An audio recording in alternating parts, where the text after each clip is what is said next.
comunicación social, investigación histórica y divulgación de la historia. Es conductora del programa Historia en Vivo, transmitido por Radio Ciudadana del Instituto Mexicano de la Radio, y colaboradora del diario La Crónica de Hoy. Es asesora de la Dirección General de la Comisión Nacional de Libros de Texto Gratuitos, institución en la que fungió como titular de la Unidad de Difusión, Relaciones Públicas y Patrimonio Histórico. Colaboró en las áreas de comunicación social, diseño de contenidos y diseño y gestión de proyectos del INERM. Igualmente, se ha desempeñado en diversos medios de comunicación, ejerciendo funciones de reportera, editora, columnista, productora y comentarista. Es autora de los ensayos biográficos Guillermo Prieto e Ignacio Menor Altamirano y de Así eran mis libros, la colección pictórica de la Comisión Nacional de Libros de Texto Gratuito, y La Trinchera del Tiempo, Martín Luis Guzmán, y el libro de texto gratuito en el Semanario de la Vida y la Verdad. Coautora del libro Salario Mínimo para Periodistas y de la guía Paseo por el México de los Tiempos de la Independencia. Bueno, pues con esta breve presentación yo dejo con ustedes a la maestra Berta Hernández y pues le pido un aplauso.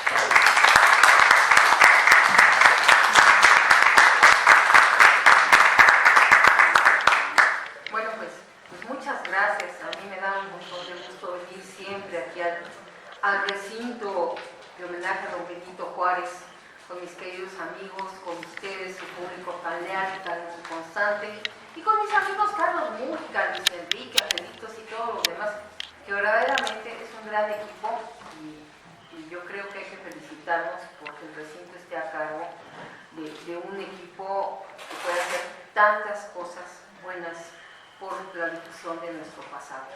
Bueno, yo le agradezco también mucho a mi querido Francisco Hernández, el creador de esa gran compañía de teatro que es Fénix Novohispano, porque a Francisco se le ocurrió y nos recordó a varios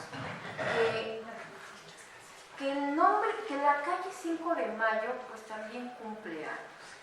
Y es sumamente interesante mirar hacia atrás y entender qué es lo que significa el 5 de mayo, más allá de la mera fecha histórica propiamente, es decir, el tema estrictamente de una batalla, el tema estrictamente militar. Seguramente de eso les va a hablar el querido capitán Antonio Campuzano, que entiendo que también va a venir por aquí en alguna de las semanas que vienen. Y de veras no vayan a perderse nada de lo que diga, porque el capitán Campuzano muchos años ha sido el responsable de la recreación de la batalla allá en Puebla, exactamente en los terrenos donde se combatió hace poco más de siglo y medio.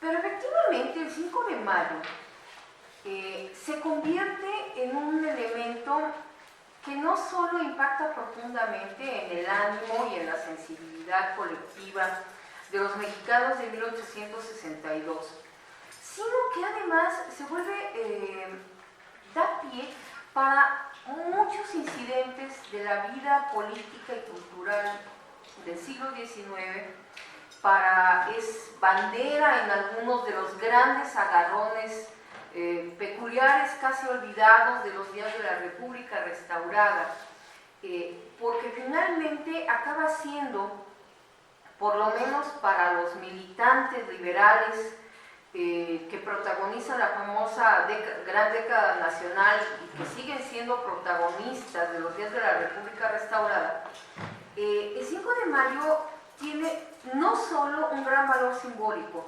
sino también un muy alto valor político. ¿Por qué? Hay que pensar un poco en las circunstancias en las que se da la victoria militar. Tenemos un país inquieto, seguramente desmoralizado por la certeza de tener invasores en territorio mexicano, como ya nos había ocurrido en 1847. Durante décadas, la generación de la Reforma iba a repetir, y no solo lo repitió hasta el cansancio, sino que además se lo heredó a la siguiente élite cultural y política que continuó su trayectoria ideológica, que lo que nos había pasado en 1847 no debería de volvernos a ocurrir.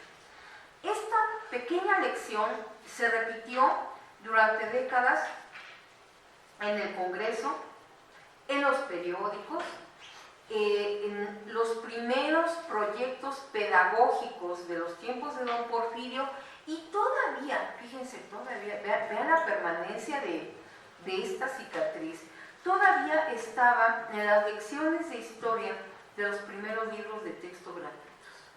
Era tan honda esta cicatriz, la de la invasión y la derrota en la guerra con Estados Unidos, que como que formaba parte del ADN del buen ciudadano mexicano, por lo menos hasta mediados del siglo XX.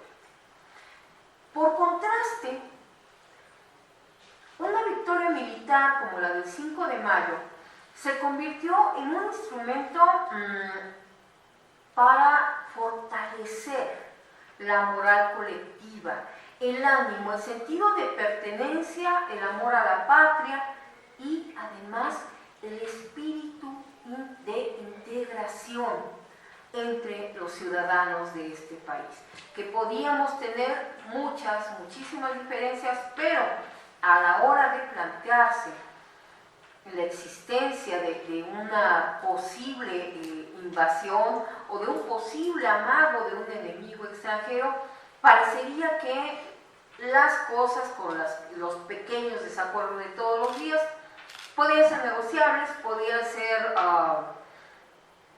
manejables hasta cierto punto.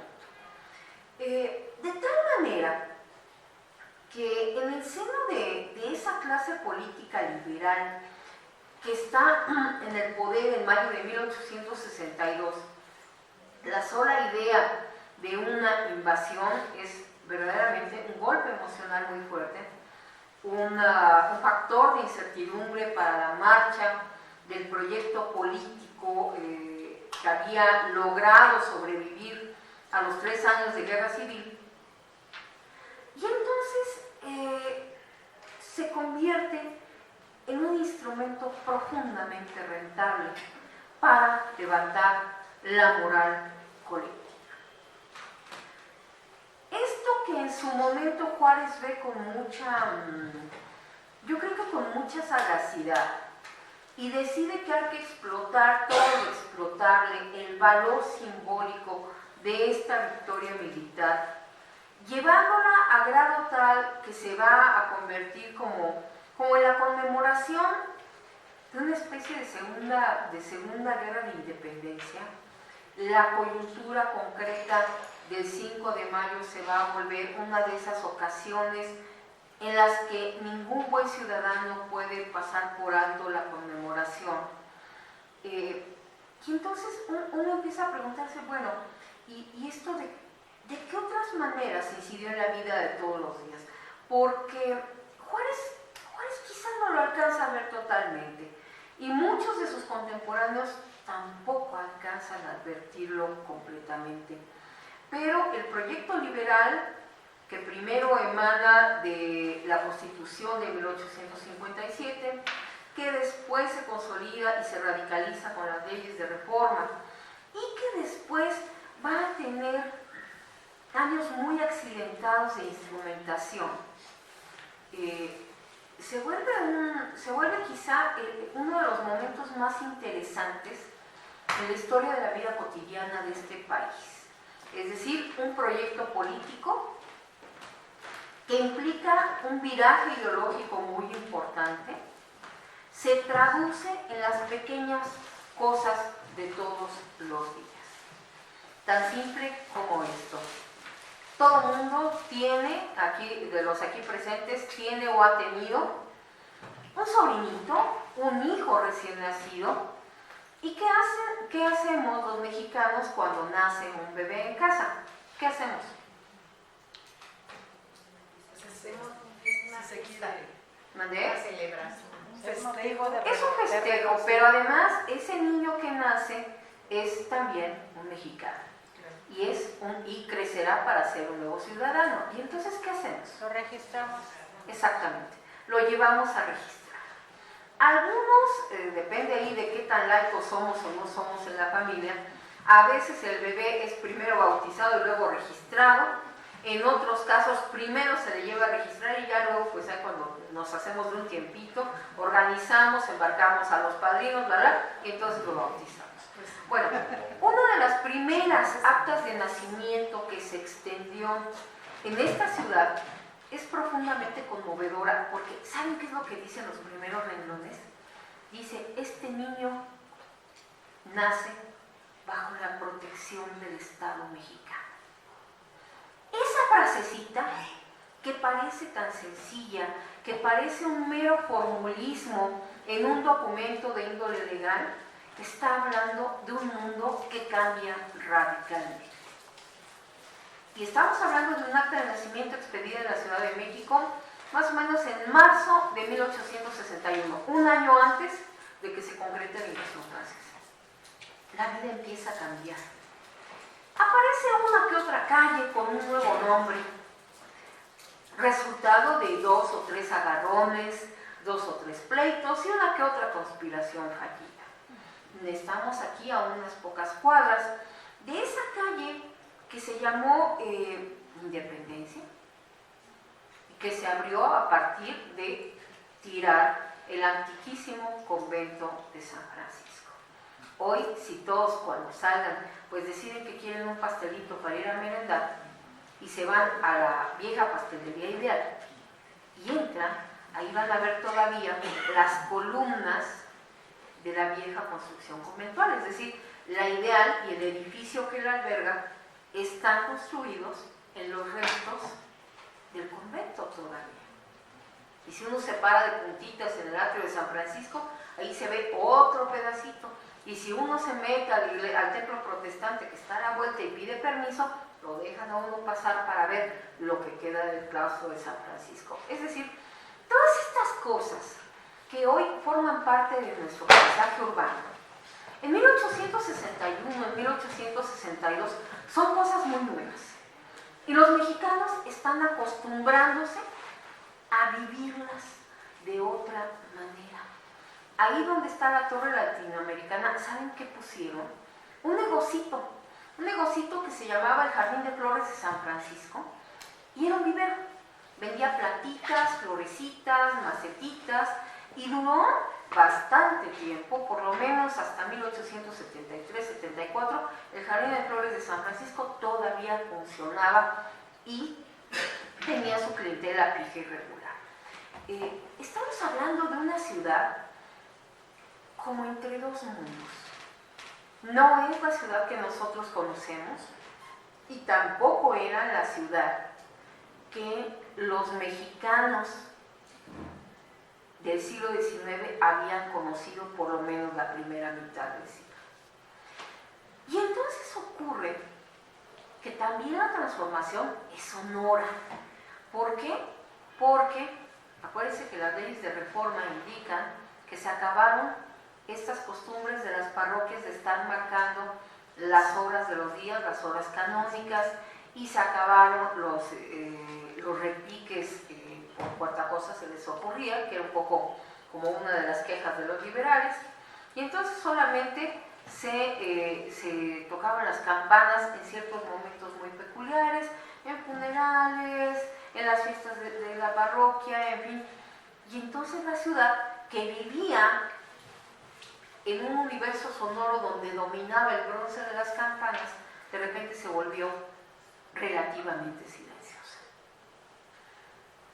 ¿Qué cambios tan tremendos deben ser esos? Nosotros no alcanzamos a imaginarlo. ¿Por qué?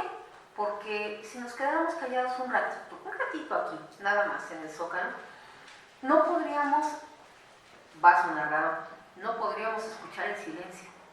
Hay en esta zona de la ciudad siempre un rumor, algo que bulle, algo que vibra, que es simple y sencillamente el sonido de los millones de mexicanos que vivimos en esta enorme ciudad. Imagínense la sorpresa de los mexicanos de hace siglo y medio, de repente como que sienten que les falta algo, como que la ciudad está más callada que de costumbre, como que de repente hay calles que uno puede caminar y nada tiene que ver con lo que uno había vivido antes. Bueno, pues esa es la ciudad, esa es la capital del país que se enfrenta a una invasión en mayo de 1862. Y esa es la ciudad que se prepara a festejar esta victoria militar.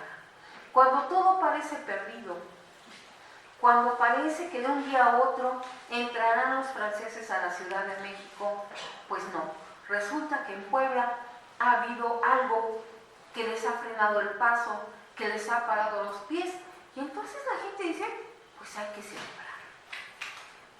Pero, la gente tenía unas ideas muy peculiares acerca de cómo festejar. Ahora que ya va a empezar el Mundial de Fútbol, bueno, pues la gente ya hay gente que ya se está preparando. Si llegara a ganar algún partido, la selección mexicana, dije si llegara a ganar, El león no. ¿Qué pasaría? Se van al ángel. Exactamente, se van al ángel. Se desbordan. Se desbordan y se van al ángel. ¿Por qué? Porque el ángel, a estas alturas de la vida, tiene ya una serie de funciones, una serie de atributos simbólicos que van más allá de ser nuestro gran monumento al movimiento de independencia. La gente no se va a bailar alrededor de la estela de luz, ¿verdad? No, sigue siendo el ángel. A la suave crema. A la suave crema. Bueno, el solo hecho de que haya una parte de mexicanos que le dicen suave crema a la suave crema y no le dicen la estela de luz, habla mucho de cómo hacemos nuestros los espacios públicos en los que solemos manifestar lo que nos gusta, lo que nos disgusta, nuestros duelos o nuestras alegrías. Voy a hablarles con algún detalle de lo que fue el primer festejo de la batalla del 5 de mayo. Y luego vamos a ver que esto tiene también como un peculiar rebote espacial. Porque fíjense que la primera fiesta que se organizó en México para celebrar esta victoria, la del 5 de mayo de 1862 en Puebla, ocurrió exactamente 15 días después. Y muy cerca de aquí, en lo que se llamaba el Gran Teatro Vergara, que después fue el Gran Teatro Imperial, en la época de Maximiliano, y que en los días de la República Restaurada adquirió su nombre definitivo de Gran Teatro Nacional, con el que sobreviviría hasta 1901, cuando lo derrumbaron. Tiene que ver con toda esta historia del 5 de mayo, porque casualmente el Gran Teatro Vergara era la gran construcción que cerraba la calle de la Alcaicería, que cruzaba o llegaba hasta la calle de Vergara, hoy Bolívar. La calle de la Alcaicería era lo que hoy llamamos 5 de mayo. Para que vean que son peculiares casualidades, peculiares momentos en la vida de las ciudades donde la traza urbana se une a ciertos momentos de la vida cultural y política. Hay que decir que la victoria militar del 5 de mayo sirvió para muchas cosas.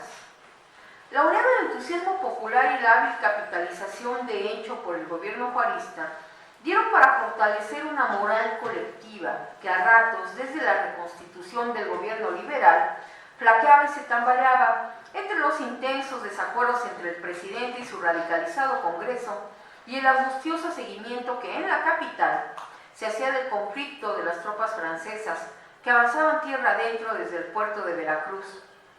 El ejército mexicano, que reinventaba recursos a fuerza de colectas, llamamientos y suscripciones. Todas esas muestras de simpatía por la causa nacional se recibían con emoción colectiva. Mucha falta hacía el gesto, la señal que nos dijera que no todo estaba perdido. Creo que a estas alturas ya es muy sabido que a los pocos días de la victoria del 5 de mayo, el general Zaragoza escribe una carta a la Ciudad de México porque está pidiendo, de hecho es un telegrama de la noche del 8 de mayo, manda el general Zaragoza un telegrama donde pide recursos para mantener a sus tropas. La verdad es que le está pasando muy mal, victoria militar y todo. Y fíjense lo que dice este telegrama. Hoy no he podido completar ni para un día de socorro económico, que importa 3,700 pesos, porque solo tenemos 3,300. La fuerza está sin socorro desde el día 5 y casi sin rancho. Qué bueno sería quemar a Puebla. Está de luto por el acontecimiento del día 5. Es triste decirlo, pero es una realidad lamentable. Bueno, la verdad es que Ignacio Zaragoza estaba muy enojado ese 8 de mayo, porque la verdad es que no lograba juntar el recurso necesario, uno, para mantener tropas y dos, para pagar el alimento de sus tropas. Y era bastante triste que los famosos vencedores de los franceses pues no tuvieran dinero para llevárselo, para tener comida que llevarse a la boca. Entonces, acá en México, estas noticias, aparte de ser desoladoras, eran un motor muy interesante para las colectas que le dio a los capitalinos por organizar. Colectas que tenían cualquier cantidad de pretextos y que se materializaban en cualquier cantidad de actividades. Una de las cosas que más me gusta hacer a los mexicanos para copiar dinero con el cual sostener a este ejército mal vestido, peor calzado, si es que tenía zapatos, muy mal comido, pero eso sí, con una medallota de triunfador de Puebla tremenda, es generar funciones teatrales. Eso es lo que llegan a la conclusión los organizadores de los comités de ayuda, que es lo que verdaderamente les va a poder dejar dinero. Hay colectas de muchos tipos. Cuando uno revisa la prensa de la época, nos encontramos a doña Margarita Maza, por ejemplo, junto con algunas otras esposas de funcionarios o de liberales destacados. En algunas notas hemos encontrado, por ejemplo, el nombre de doña Luisa Elorriaga. Luisa Elorriaga era la jovencísima esposa de Francisco Zarco, de tal manera que mientras su marido andaba ahí haciendo periódicos liberales, pues doña Luisa andaba ahí ayudando a doña Margarita a organizar colectas, kermeses, ventas, para poder juntar dinero, para poder mantener a las tropas y además para mantener a los hospitales que atendían a los heridos. El Gran Teatro Nacional, al que debería de decirle por su nombre de la época, el Gran Teatro Vergara, fue uno de los escenarios preferidos para este tipo de funciones. La verdad es que estas funciones no empiezan con la victoria militar, sino que empiezan desde los primeros días de mayo. El 2 de mayo ya hay una primera función, porque desde un principio todo el mundo tiene claro que las tropas mexicanas están bastante mal pertrechadas. Y además, bueno, se están dando una serie de combates. Recordemos que la acción militar previa a Puebla y Zacualcingo, y hay heridos, hay gente que necesita atención médica. Entonces, lo mejor que se les ocurre es armar este tipo de funciones para acopiar recursos con el dinero de las centrales. ¿Cuánta gente podía entrar al Teatro Nacional? Bueno, sentaditos y en calma, como nos dicen ahora en el Metrobús. Cabían poco menos de 2,000 personas. Claro que en estas ocasiones, uno, los boletos subían un poquito de precio, y dos, la gente se apeñuscaba a ver cómo le hacían, pero entraban todos, y eso generaba un cierto ingreso interesante para efecto de lo que se quería, que era recaudar fondos de auxilio. Veamos cuál fue el pretexto de la función del 2 de mayo. Los fondos, así se anunció, se iban a destinar al mantenimiento y auxilio de los enfermos y heridos de nuestro ejército. En la medida en que fue avanzando y en la medida en que las necesidades de las tropas mexicanas fueron creciendo, bueno, este dinero se fue diversificando. Esta primera función, hay que decirlo, tuvo un lleno completo. Claramente había una sensación de solidaridad.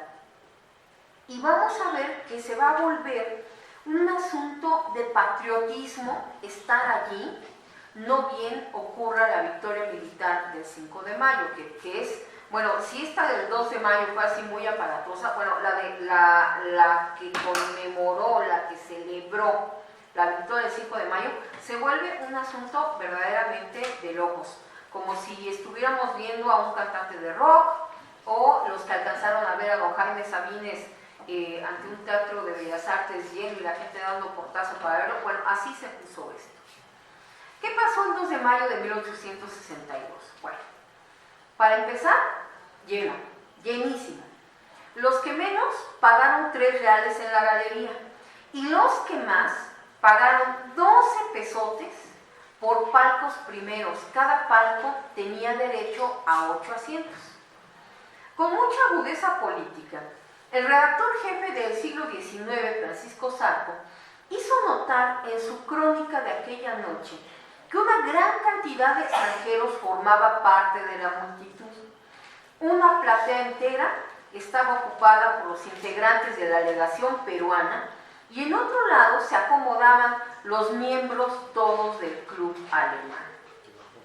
Esto es muy peculiar porque eso quiere decir que también había una corriente solidaria de ciertas comunidades migrantes de las que empezaba a ver en este país y en esta ciudad a mediados del siglo XIX. El caso de los alemanes es muy interesante. ¿Por qué? Porque realmente los alemanes empiezan a venir a este país hacia 1850 y tantos y son muy peculiares. Son empresarios, no son campesinos, no es gente iletrada, generalmente son comerciantes de buen nivel o de mediano pasar, y precisamente porque les importa tener puentes comerciales con Europa, hay una coincidencia ideológica. En general, todos los alemanes que vinieron a México en esta época son liberales. Esto tiene su chiste, como vamos a ver un poquito más adelante. Ese 2 de mayo se programó una función de ópera, La Traviata, aderezada con diversas presentaciones en los entreactos. Por ejemplo, el compositor Melesio Morales tocó a 2 pianos, junto con la señorita Refugio Valenzuela, unas variaciones sobre Lucrecia Borgia, una ópera de Donizetti. La misma dama, en otro entreacto, ejecutó junto con Francisco Elorriaga otra serie de variaciones sobre los temas de otra ópera, Marta, una ópera muy popular, hay que decirlo, de un señor apellidado Cloteau. Parece que hoy día, si pedimos o preguntamos si en algún programa operístico alguien va a cantar Marta, pues parece que ya salió del catálogo, pero hay que decir que en 1862 Marta era una ópera muy popular y por lo menos hasta 1919, cuando vino a México Enrico Caruso cantó fragmentos de Marta. Es decir, parece que era una ópera que gustaba mucho aquí en México. Puesto que desde el mismo día en que se había conocido en la capital mexicana el triunfo del ejército mexicano, se insistió en la necesidad de valorar con la mayor amplitud el hecho, se dio pie para muchas celebraciones. Era muy natural entonces que esta clase de funciones se vieran, como Sarso las llamó, como obras de caridad y de patriotismo. La siguiente función se organizó para el día 20 de mayo de 1862. Se anunció con un doble objetivo: celebrar la victoria del día 5 y reunir más fondos para hospitales militares. ¿Qué pasó en esa función del 20 de mayo? Bueno, se montó para empezar, o sea, debe haber sido una cosa así como maratónica. ¿Se acuerdan de los famosos, ¿cómo se llama? Pues sí, así se llamaba, el Teletón de Don Francisco, que empezaba en la mañana y se acababa hasta quién sabe cuándo, y creo que así le hacen ahora todavía. Bueno, hagan de cuenta. ¿Por qué? Porque nada más ve uno toda la lista de lo que Y uno dice, bueno, verdaderamente era para dedicar entera una jornada a esta celebración. ¿Qué pasó en ese 20 de mayo? Primero, montaron una comedia en 3 actos. Una comedia que se llamaba La libertad en la cadena. Un título que a la gente le sonó muy bien porque sonaba algo así como romper las cadenas y defender la libertad. Pero en cada entreacto iban haciendo pequeños juegos dramáticos o números musicales que estaban encaminados ahora sí que a calentar los ánimos y a exaltar el patriotismo de los mexicanos felices por haber obtenido una victoria militar. Así, en el primer entreacto, uno de los actores de la compañía, un señor apellidado Morales, sale a recitar una composición poética, escrita por un señor que se llamaba Ricardo Ituarte. Después anuncia, curioso, a un extranjero, a un alemán, al señor don Luis Hahn, acompañándose en el piano. Él va a cantar una pieza conocida como la balada de Belgrad, una música del maestro Rücken, titulada La despedida del guerrero, y la canción de Herweg, Arnoldo de Weckenried, Libertador de Suiza. Es decir, todo lo que este señor salió a tocar al piano eran fragmentos de óperas que evocaban héroes europeos, héroes que triunfaban sobre invasores o sobre opresores. Es una cosa muy extraña porque este señor Hahn es el único extranjero en esta celebración. Y uno dice, bueno, ¿cuáles eran los méritos del señor Hahn para estar allí? Si es una celebración de una victoria mexicana, donde verdaderamente se estaba planeando el asunto para hacer un gran acto patriótico, ¿qué rayos hacía el señor alemán ahí tocando el piano? Bueno, Hahn por sí solo da para hacer una conferencia, pero rápidamente digamos quién era y por qué creemos que estaba allí. Hahn era un músico alemán que, como muchos hombres del 19, tenía más de un oficio. Esencialmente era músico, pero también era botánico, naturalista, como se decía en aquella época. Había venido a fines de la década de los 50 o principios, sí, más o menos fines de la década de los 50 del siglo XIX, y en la ficha migratoria que se conserva de él en el AGN, dice que viene a conocer el país, a vivir, de ser maestro de música y maestro de alemán. Pero el chiste de Hahn no es tanto ese, sino que en los días y meses previos a la Guerra de Reforma, Hahn anda viajando por las cercanías de la Ciudad de México y es el primero que escribe música descriptiva. Crea una serie de piezas, de composiciones que se conocen como los Recuerdos de México y que aluden a ciertos lugares, a ciertos momentos de la vida de la capital. Por ejemplo, tiene una pieza interesantísima que es el Galop del Ferrocarril, que está compuesta evocando la marcha del ferrocarril de la Ciudad de México a la Villa de Guadalupe. Tiene una composición que se llama El Jardín de Flores de San Francisco, donde lo que evoca son los restos de la huerta franciscana y la litografía que viene acompañando la composición retrata el vivero del que les hablaba hace un rato. Tiene otra que se llama Paseo de Bucareli y la litografía representa al caballito cuando estaba allá en lo que hoy es Reforma y Bucareli. Y así lo que va haciendo Hahn es retratar ciertos lugares de la Ciudad de México. Los que estudian los impresos del siglo XIX lo mencionan a veces, pero la verdad es que no le hacen mucho caso, le hacen más caso a las litografías. Pero cuando uno empieza a averiguar quién era este señor, Resulta que este señor, como tantos alemanes venidos a México, era un ferviente liberal. Y empieza a hacer amistad con el bloque liberal más radical de los mexicanos. Su primera aparición en escena pública es una nota en un periódico a principios de 1861, cuando recién se acaba de morir Miguel Lerdo de Tejada, y aparece el dato de que el señor Hans le compuso una marcha fúnebre.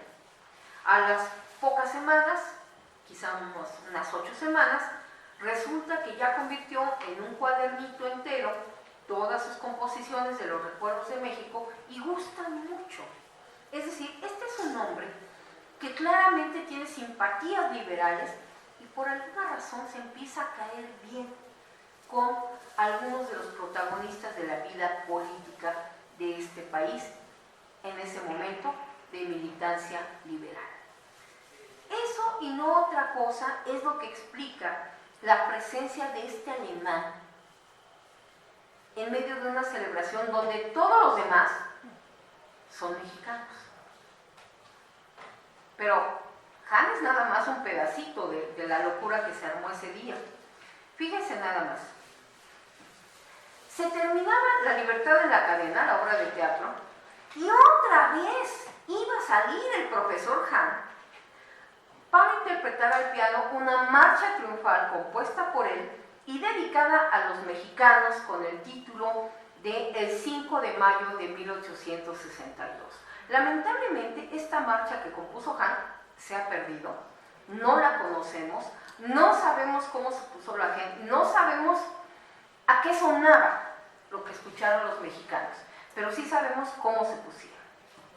¿Por qué?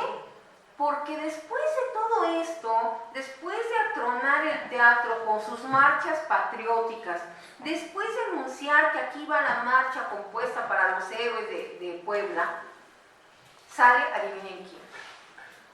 El perrito de todas bodas, como se decía en aquella época, Guillermo Prieto, que había escrito para la ocasión una composición poética.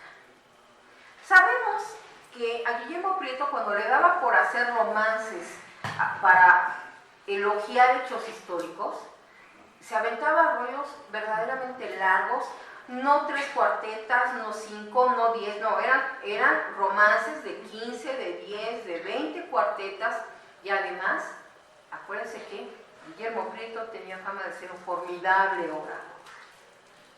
Acuérdense de algo que dice siempre de él Riva Palacio: no lean a Prieto, óiganlo. Nadie puede pasar al papel el salvaje rugir de la catarata. Eso es lo que pensaba Riva Palacio de Guillermo Prieto hablando. Ahora, imagínense a toda la colectividad ya acelerada, ya emocionada por la música del maestro Han, y sale Guillermo Prieto a leer su romance patriótico.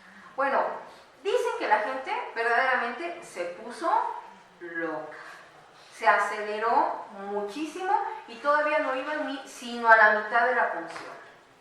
¿Por qué? Porque después de la declamación de Prieto por sí mismo ya era espectáculo. Todavía después se aventaron una comedia en verso de un solo acto, una pieza que por aquella época era muy famosa, El tirano doméstico, de Juan Antonio Mateos y Vicente Riva Palacio. Cuenta Francisco Zarco que la velada resultó un triunfo completo, pues el espectáculo fue digno del patriótico y humanitario objeto a que estaba destinado, y por parte de los actores, de los artistas y los literatos que contribuyeron a la solemnidad, hubo el mayor y más laudable empeño en dar brillo a esta fiesta nacional. ¿Cómo estaba el teatro? Bueno, el teatro en la entrada tenía un enorme retrato del general Zaragoza, y así se volvió este teatro el primero de los grandes escenarios de festejo de la victoria del 5 de mayo. De ahí en adelante, el uso del retrato de Zaragoza iba a ser una cosa que iba a menudear en todos y cada uno de los momentos en que se hablara, o se conmemorara o se festejara la victoria del 5 de mayo. Con decirles que esto llegó hasta mediados del siglo XX una de las cosas que ordena la Secretaría de Educación Pública cuando se celebra el centenario de la batalla es que en cada salón de clases haya un retrato del general Zaragoza. Miren en dónde empezó. El salón fue adornado con banderas tricolores y se colgaron coronas de laurel con los nombres de los héroes de Puebla y Apulcingo. No faltaron los homenajes a los mártires desconocidos caídos en el campo de batalla. Se le pidió a Pantaleón Tobar una serie de versos que eran el mensaje que se iba a repartir y que iban a estar en el lugar de honor en el acceso principal del teatro. ¿Qué decían esos versos? Esos sí los hemos podido recuperar. Bravo en la lucha, noble en la victoria, decid sus hechos, cantaréis su gloria. Envidia el orbe entero tu destino, venciste al vencedor de Solferino. De la altanera y orgullosa Francia, la patria te contempla agradecida porque salvaste con honor su vida. Así que imagínense este clima de intenso patriotismo, ahí con un personaje extraño, un alemán tocando el piano. Pero bueno, parece que totalmente integrado, casi como un mexicano, como el que más. Hay que decir que el señor realmente se llamaba Ludwig Hahn. Pero como pasa con muchos de los extranjeros que llegan aquí y se sienten a gusto, se sienten bien y deciden que aquí se van a quedar, castellanizan su nombre. Por eso aquí ya aparece presentado como el señor Luis Hahn. Esto habla de una integración muy peculiar. Un cuate alemán, luterano por cierto, no era católico, que quería acoplarse al mundo mexicano, y una colectividad mexicana que lo recibía con los brazos abiertos, y no solo eso, lo ponía a tocar en uno de los grandes momentos de la vida del país. Sigue el cronista del siglo XIX. En los entreactos hubo piezas de música y de canto en que lució mucho el señor Hahn, compositor de gran mérito que fue muy aplaudido. Según el programa, al estreno de la Marcha Patriótica de Hahn, en homenaje a los mexicanos vencedores en Puebla, sigue esta poesía de la que hablábamos, declamada por Prieto. Bueno, ¿qué dice el cronista? Entusiasmó, electrizó a la concurrencia, que interrumpió al poeta aplaudiendo y gritando vivas a México y al general Zaragoza. El señor Prieto, al recitar sus versos, le dio una expresión indefinible y su sentimiento patriótico parecía comunicarse al auditorio. La exaltada combinación de las notas triunfales de Hahn y la elocuencia de Prieto deben haber detonado el entusiasmo de la concurrencia. El cronista del siglo XIX sí nos guardó una cuarteta de Guillermo Prieto, que dice así: gloria, orgullo, laureles, patria mía, diga la fama con fragor de rayo, al saludar con himnos de alegría la quinta luz de mayo. ¿Era posible encender aún más los ánimos? Tuvieron ocasión de comprobar. ¿Por qué? Porque Hahn iba a volver a tocar, o sea, lo agarraron como el caballito de batalla para la parte musical. Y la gente se emocionó todavía más. Después, Guillermo Prieto, que en aquellos días andaba muy ocupado haciendo un periódico muy divertido que era La Chinaca. La Chinaca, periódico escrito única y exclusivamente para el pueblo. Después le da por hacer una pequeña crónica de aquello. Prieto tenía una manera muy simpática de hacer crónica, la mezclaba claramente con una narración literaria, y entonces hace esta crónica planteada como alguien que está contando todo el asunto en una tertulia. Y entonces dice: pues señores, decía Ventosa, en plena reunión en su ya hace tiempo no visitada barbería, magnífica estuvo la función. El pórtico del teatro estaba adornado con algo más bello que las flores y las luces, con el retrato de nuestro soldado del pueblo, del humilde y modesto general Zaragoza. Encaminéme a la galería y desde ahí vi una concurrencia llena de entusiasmo y patriotismo. No había allí la elegancia que cuentan que hay en los teatros de Napoleón el Chiquito, pero en cambio, en cada cara de ángel se leía la virtud que ni siquiera conocen por allí en extranjera. ¿Y la comedia, decía el teniente Ayuno, estuvo buena? Pues, ¿qué no había de estar? Figúrese usted que era un chico que, no hallándose bien de soltero, quiso casarse para dominar y no ser dominado por su mujer. Como si dijéramos, Pamuceno es Juan de Pomuceno Almonte, que quiso ser mejor que proscrito, rey, emperador o cosa semejante, pero he aquí que ya en el segundo acto el pobre hombre se había metido en tal atolladero que ya no quería el queso del matrimonio sino salir del ratonero, lo mismito que Pamuceno. Después siguieron las poesías y los gritos de muera al monte y los franceses, ni viva la República, y el entusiasmo en el cual tuvo parte de Gloria la Chinaca, es decir, Guillermo Prieto, porque amigo aquello puede chuparse los dedos. El siglo XIX, mucho menos emocionado que Prieto, contaba que la jornada terminó con ovaciones para la puesta en escena del tirano doméstico, que es la obra a la que se está refiriendo Prieto en su crónica, mientras abundantes papelillos con poesías alusivas a la ocasión llovían desde las galerías sobre el escenario. Durante los meses siguientes, tanto en las funciones benéficas como en la cartelera corriente, se repitió el mismo esquema. Menudearon las composiciones poéticas y las piezas teatrales breves alusivas a la victoria de las tropas mexicanas.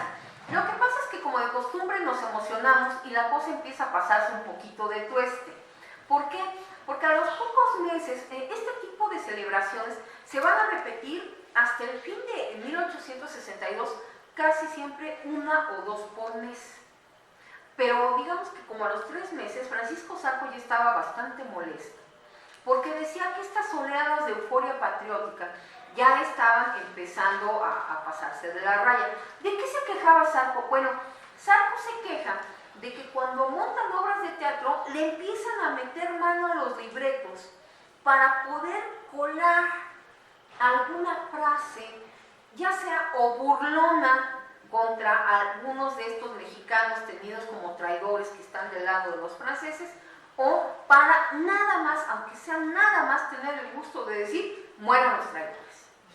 Entonces Zarco dice francamente, esta costumbre donde alguien dice mueran los traidores y ahora lo sustituyen con, ahora ya si quieren lo pueden sustituir con mueran Almonte y Márquez.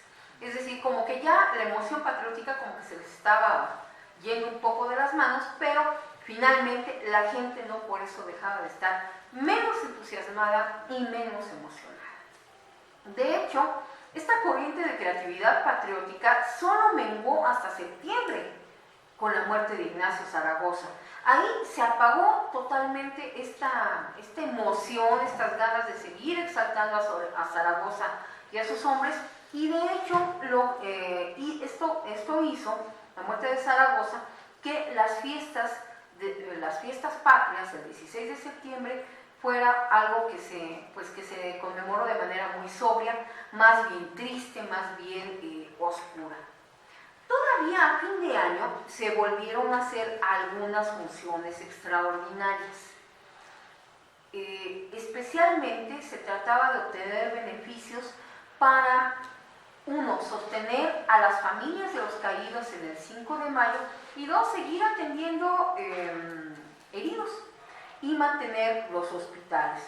Profesionales y aficionados alternaron en estas presentaciones con un amplio abanico de piezas dirigidas a exaltar el patriotismo colectivo y a mantener alta la moral de los mexicanos. El momento culminante de aquellas jornadas llegó el 18 de diciembre, cuando, imagínense nomás el número, cuando al final de un himno patriótico, entonado por una veintena de niñas, hijas, así dice el periódico, de distinguidas familias, brotó de entre el público un grito, muerte a los traidores, y en la emoción desbordada aparecieron 12 soldados inválidos sobrevivientes de la batalla del 5 de mayo, que fueron condecorados en pleno teatro.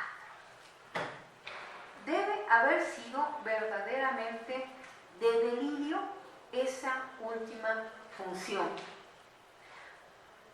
Si Benito Juárez había pensado que el 5 de mayo era algo que valía mucho la pena explorar y explotar patrióticamente, bueno, le atinó en redondo, pero quizá no se había dado cuenta del alcance que podría tener esto. Estas funciones de teatro yo creo que son como una buena muestra de lo que sentían los mexicanos de aquella época al reflexionar, al mirar la vista atrás y ver lo que significaba aquella victoria militar. Que obviamente el gobierno de Juárez les dio un empujoncito, una ayudadita, desde luego. Pero pensemos en la gente de 1862. ¿A poco no lo necesitaba? ¿A poco no necesitaban ese pequeño empujoncito, esa gana de decir, y sí podemos, y pudimos vencerlos, y hay que resistir? Imagínense lo terrible que debe haber sido el sentimiento de aquellos hombres y mujeres sabedores de que había una tropa invasora avanzando por el país. Ahí es donde encontramos cuál es la raíz emotiva, simbólica de la conmemoración del 5 de mayo. Y ahí vamos a ver cómo rebota espacialmente en esta ciudad que, decía yo, estaba cambiando. Como todos ustedes saben, este teatro, el Gran Teatro Vergara, estaba en el cruce de la calle de Vergara, que hoy es Bolívar, con la calle de la Alcaicería, que hoy es 5 de mayo. Y este ciclo, bueno, pues está dirigido a que precisamente recordemos los 150 años de existencia de la calle 5 de mayo. Esto, créanlo o no, es sumamente interesante porque fíjense que hasta antes del advenimiento de la reforma liberal, esencialmente los nombres de las calles en esta ciudad no cambiaban. Comienza con el advenimiento de la Constitución liberal el cambio de ciertas calles o se le ponen nuevos nombres a las calles nuevas que están surgiendo. Si uno camina por allá atrás del Munal, ahí hay un pequeño callejoncito que se llama Callejón del 57.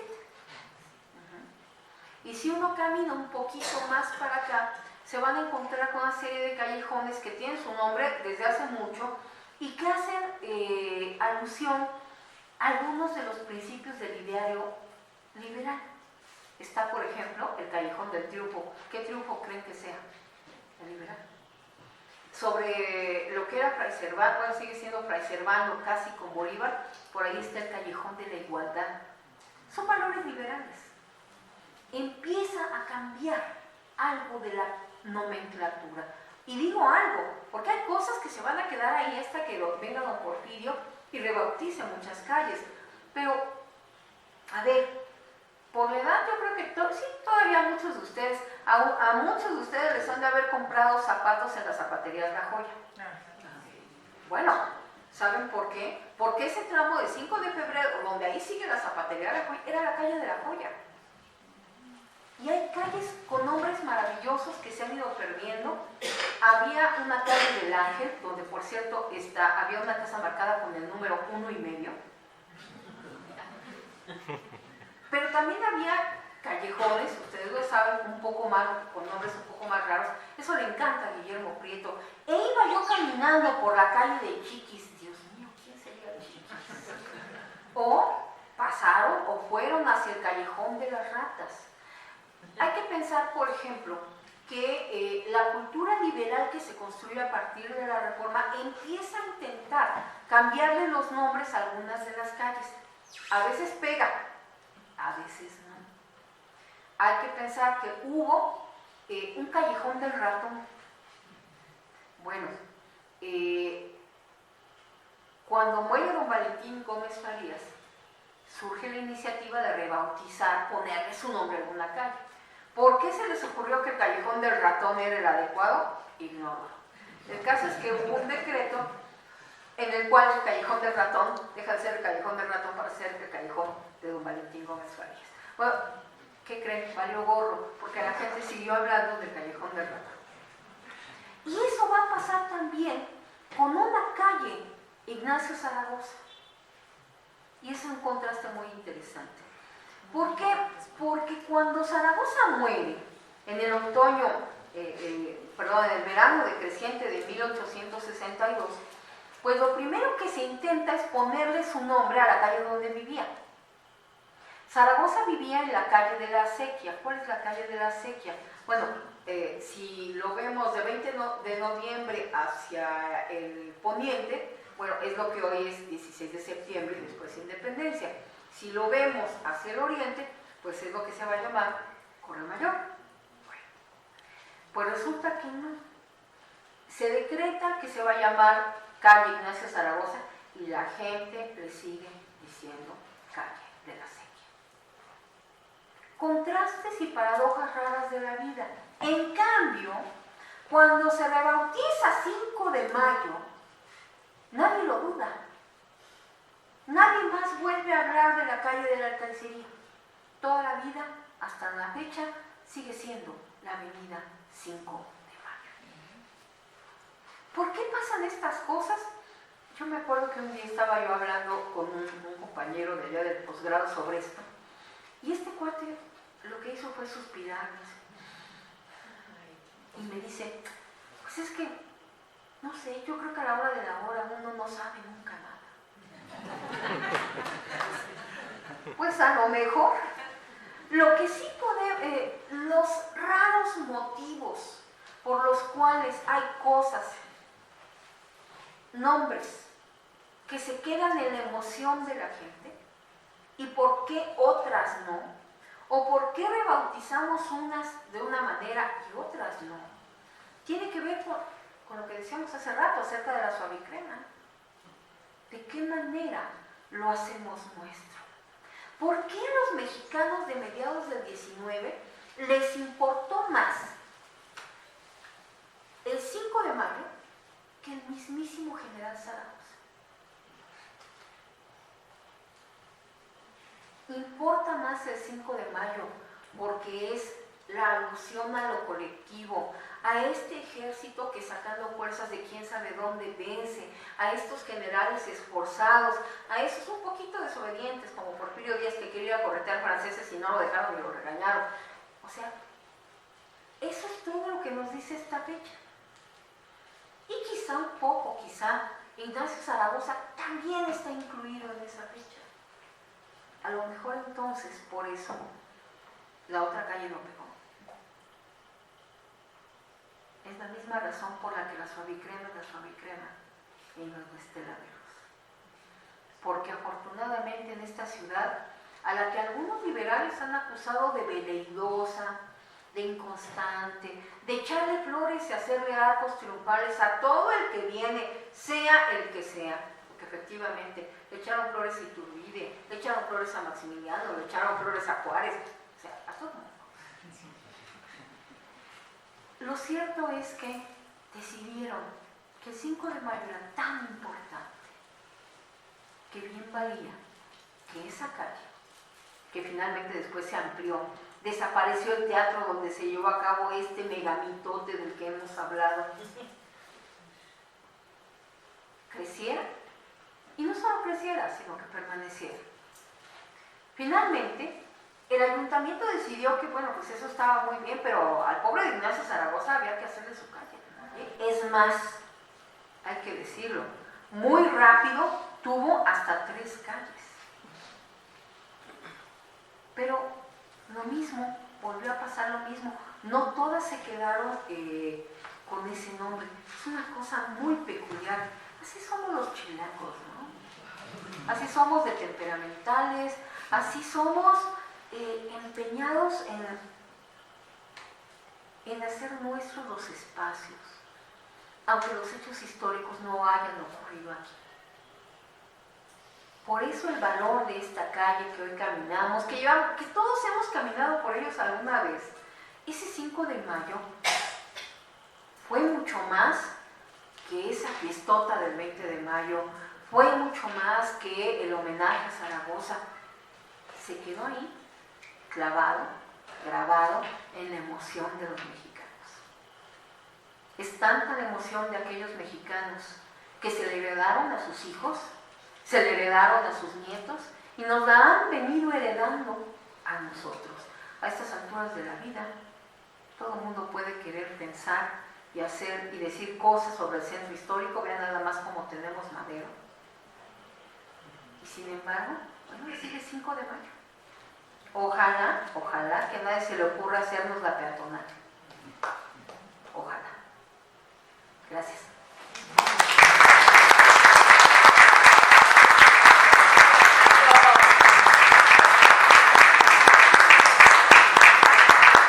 Muchas gracias, Berta. Muchas gracias. Yo creo que tendrán ustedes su interpretación de por qué no cuajó alguna avenida con el nombre de Zaragoza. Murió muy pronto, ¿no? En ese mismo año del 62. No, y lo más fallece, lógico era pues ¿no? donde vivía, sí, donde vivía, y no. Así somos de Y caprichosos. cuando muere, pues hubo grandes honores que hizo el gobierno de la República a la muerte de Zaragoza, y sin embargo, bueno, pues no sabemos, ¿no? La avenida Juárez, que es desde 1887, la avenida Juárez, bueno, ahí queda, aquí está, ¿no? Sí, tal vez se necesitaba una avenida así tan importante, una vialidad tan importante, para que entonces quedara fijo el nombre de Zaragoza. No lo sabemos, ustedes tendrán su propia interpretación. Pero bueno, pues si te Oye, parece, Carlos, sí. como decía este cuate que yo decía, a lo mejor nunca sabemos nada. Sí, no lo sabremos. Bueno, pues gracias, Berta. Pues si te parece, vamos Sí, claro. a pasar algunas preguntas que seguramente tendrán nuestros invitados. Así es que si tienen ustedes alguna pregunta, algún comentario, por favor.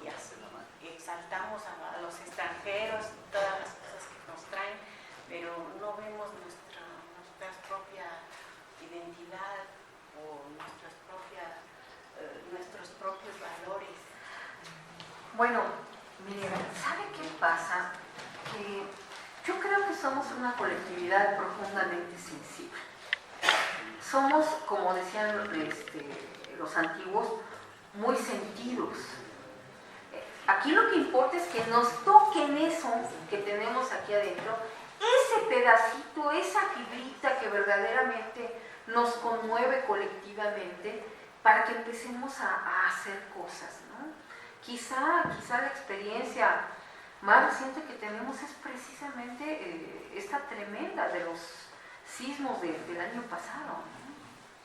Y otra vez, yo me acuerdo por ahí que vi en las redes a un muchacho de 20 y algo años que decía, yo crecí oyendo que ese rollo del apoyo colectivo y solidario en los terremotos de 85 había sido algo formidable, y yo siempre creí pensando que era puro rollo, pero tembló y resulta que es verdad. Es decir, hay momentos en los que esto que somos como colectividad sensible, emocional, verdaderamente se exacerba, y entonces actuamos como uno solo. O a veces buscamos ese pequeño factor que nos haga sentir algo luminoso en medio de tanta oscuridad. De otra manera, yo no me podría explicar, y me vuelvo a remitir a la coyuntura de los sismos, la existencia de un símbolo colectivo como la perrita Frida. O sea, ¿qué hacía la gente? Ponían una foto de Frida en las redes sociales y todos, Y además, y uno decía, bueno, ¿por qué? O sea, uno veía a los otros perros rescatistas, porque no fue solo Frida, sino todos los otros perros del ejército, los de la marina y tal, pero eran perros de otra raza, por lo que gusten y manden, pero no veían ustedes a la Frida como un animalito buena onda, bonachón. O sea, sentadita y la perra se echaba así, que se ponía con un modo muy curioso, siempre hacía esto, así, como que se acomodaba. Y los que tengan perro estarán de acuerdo conmigo, los perros sonríen. No, esa perra todavía estaba sonriendo. Entonces, imagínense esta coyuntura para una generación o para generaciones que prefieren tener perrijos en vez de hijos, para generaciones que tienen a sus perros bien amados y no se salen de su casa sin los perros. ¿Cómo no iba a movernos algo la perrita rescatista? No están ustedes para saberlo, pero en las redes hay por lo menos 2 canciones compuestas en honor a la Frida. O sea, ¿qué nos movió? ¿Qué nos tocó aquí adentro? en medio de una situación tan tremenda, tan triste, donde todos parecíamos necesitar de todos. Algo que aquí se llama capacidad de empatía, capacidad de dar ayuda, humanidad, solidaridad. Esta ciudad, decía yo, en el siglo XIX la van a acusar mucho de ser eso, religiosa, que le aplaude a cualquiera que entre triunfante por lo que ahora es Madero. Por ahí entró cualquier cantidad de gente y a todas les aplaudieron. Sí, pero no tendrá que ver algo con esa peculiar sensibilidad que tenemos. Ya si nos queremos poner cerebrales, bueno, pues a lo mejor también tiene que ver con que a lo mejor como colectividad tenemos mucha conciencia histórica y nos damos cuenta de que estamos asistiendo a cosas que después vamos a poder contarle a nuestros nietos. Esa es una opción. Bien, sí. Gracias. Maestra, muchas felicidades. Yo quisiera, tal vez no sea una pregunta a lo mejor muy relevante, pero ¿habrá familia en relación a Ignacio Zaragoza? ¿Se sabrá de ella o no hay? Bueno, a ver, la esposa de Zaragoza murió un poco antes, y es una tragedia así de esas griegas, porque él está tan ocupado que ni siquiera puede ocuparse del funeral.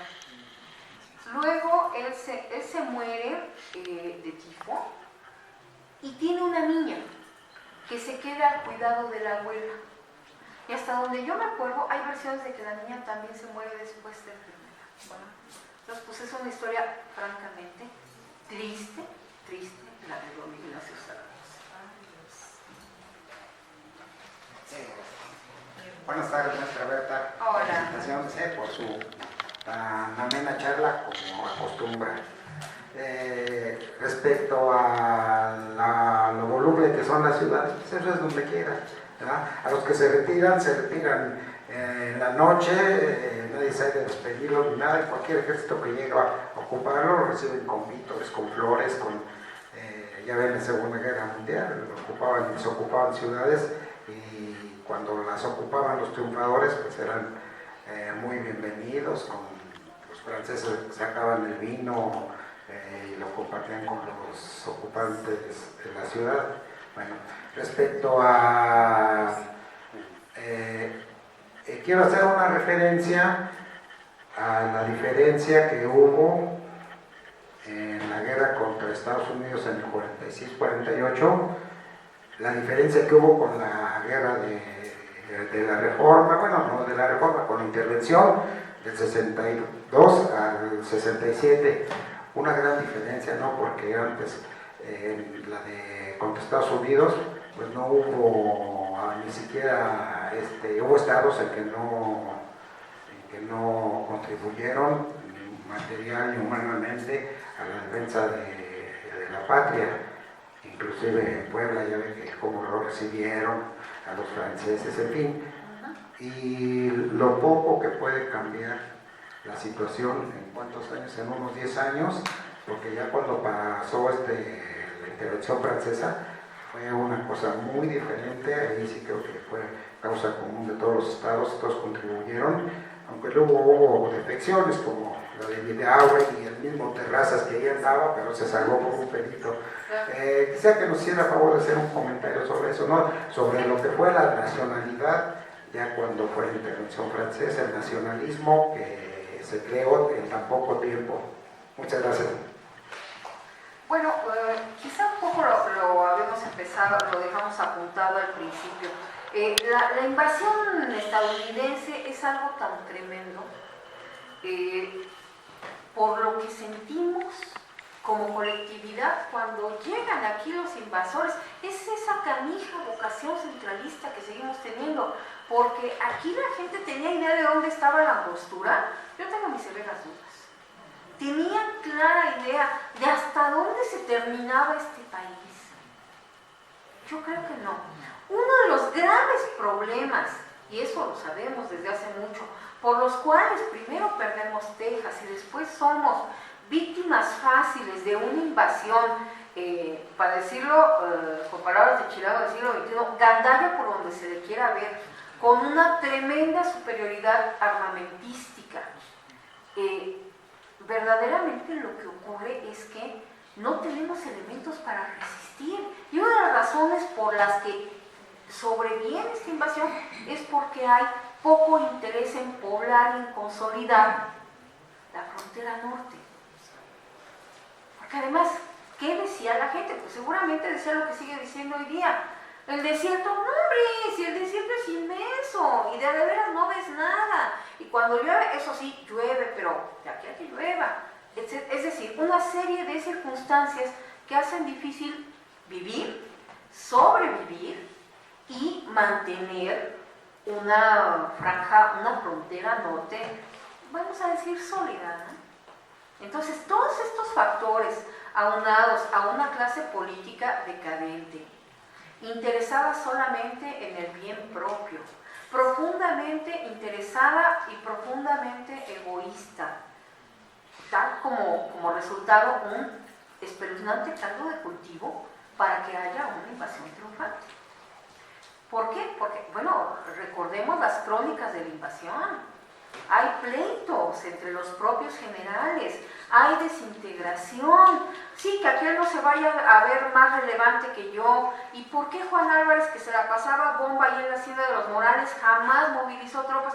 Hay un montón de preguntas que todavía en el pasado inmediato a la invasión, los mexicanos se van a seguir haciendo y preguntándose por qué nos pasó lo que nos pasó. Claro que es mucho más cómodo echarle la culpa a un solo hombre, que es lo que pasó con Santa Anna, en vez de admitir el desastre nacional que teníamos. Caramba, qué coincidencia. Lo bueno es que nada más pasó antes. Lo bueno es que no más pasaba antes. Ahora ya no pasa. Ahora ya no. Ya somos profesionales. Muy bien, una pregunta más, comentario. Buenas tardes, doctora. Buenas tardes. Ahorita lo que estoy escuchando me llega a la memoria, por lo que se ha leído, que en la mayoría de los casos de las invasiones, tanto norteamericana como francesa, el clero fue responsable de que hubiésemos perdido, porque el arzobispo de la Bastida le hizo un testimón a Scott en Puebla. Igual le brindó apoyo a las tropas francesas. Bueno, eso daría lugar a un larguísimo debate, pero le quiero decir dos cosas. Una, nota por si acaso. Francisco Martín Moreno no sabe lo que está diciendo. Yo recomiendo mucho un pequeño librito. Francisco Martín Moreno produjo un mamotreto así, que se llama México ante Dios, donde dice muchas burradas históricas. Yo recomiendo un pequeño librito así, que produjo el padre Manuel Olimón, doctor en historia, docente de la Ibero, y un tipo rigurosísimo, al que no le ciega su condición de ministro de la Iglesia Católica, para explicar algunas de esas cosas. Efectivamente, puede haber una cierta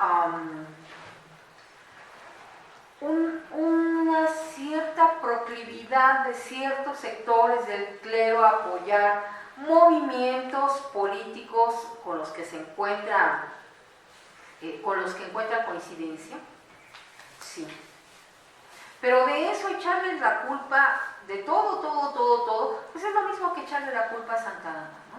Creo que necesitamos ser como un poquito más autocríticos y mirar realmente el tremendo desastre nacional que nos traíamos en 1842, 43, 44, 45, que finalmente hizo crisis en una invasión que llegó hasta este edificio.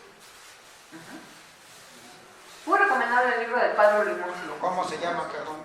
Se llama algo así como México ante Dios, una respuesta desde la historia. Y el autor es el padre Miguel Olimón. Hagan de cuenta que es como el perfume, ¿no? Ya ven que uno compra el eau de perfume, que es el grande, y el chiquitito es el perfume. Hagan de cuenta que es el frasquito. O sea, no tiene desperdicio ni una sola de sus páginas. Muy recomendable para abordar este tema. México ante Dios. México ante Dios, una respuesta desde la historia. Gracias.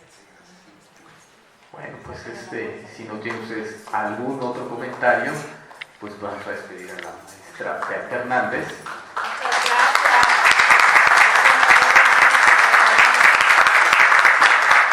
Y bueno, recordarles que vamos a continuar la próxima semana con nuestro ciclo de conferencias. Viene precisamente el capitán Antonio Campuzano, entonces no se puede perder la conferencia. Los espero aquí entonces la próxima semana a las 5 de la tarde. Muchas gracias.